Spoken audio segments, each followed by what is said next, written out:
Hi everyone, welcome to week 6 of MCAA 589 Nutrition for Sport. This week we're talking about energy systems and our oxygen transfer systems and how we utilize oxygen in the body. So this is going to dive into a lot more of the science behind why we need the food that we need and why we put what we need, more than just our nutrients.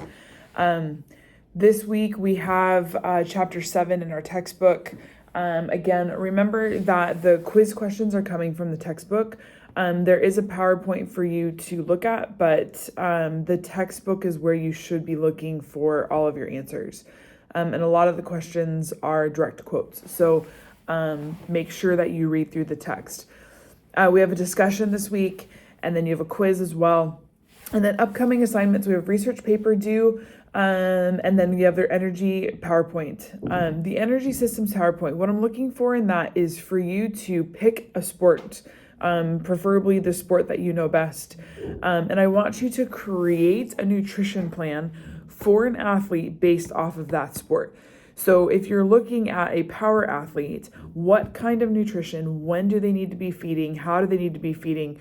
What does that look like? How much fluid does the athlete need? What does that look like over a day? And so you're basically creating 24 hours of feeding for a athlete, starting with when they wake up in the morning. So if you have an athlete such as a swimmer who has double day workouts, so they get up in the morning, they work out first thing in the morning. Do they eat before their workout if they're working out at, say, 5 a.m.? Do they just contain fluids? Do they have fluids with electrolytes? Do they have fluid with carbohydrates? What are they taking in?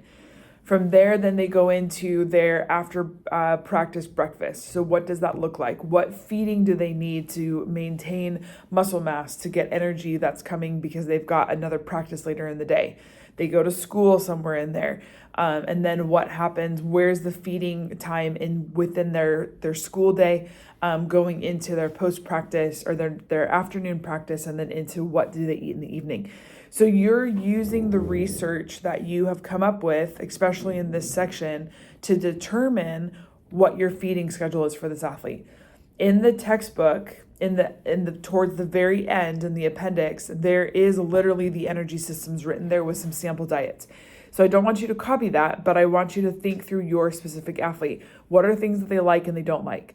And this is important when we talk to athletes. We can come up with the most beautiful meal plan in the whole wide world for an athlete that would work perfect for their system, and they don't like X, Y, and Z food. So pick foods that you know they're going to eat. Also be realistic for what age group you're in. If you're working with college kids, they like fast food. They have fast food that's there. They have a cafeteria that's there for them. What can you and how can you teach them to eat that's healthy, that allows them to still continue to have fast food with their teammates when they leave? What does that look like? Again, we don't want to promote fast food, but we want to be realistic. And if we create a meal plan for a college student that only requires meal prep, they're not going to be successful in it. So think through what kind of foods are they getting in the cafeteria? What choices can they make? How can they make smarter decisions based on what they have? So that's your energy system PowerPoint that's coming up. Your research paper is due before that. Remember, everything needs to be an APA for your research paper. That is something that I mark heavily on. So make sure that you are doing your sources cited correctly, that your references is correct. You need to have an abstract. You no longer need to have a running head. You need to have page numbers, and you need to have a title page. So make sure that you review what you need for APA prior to submitting that paper. Hope you guys have a great week. Look forward to reading your discussions.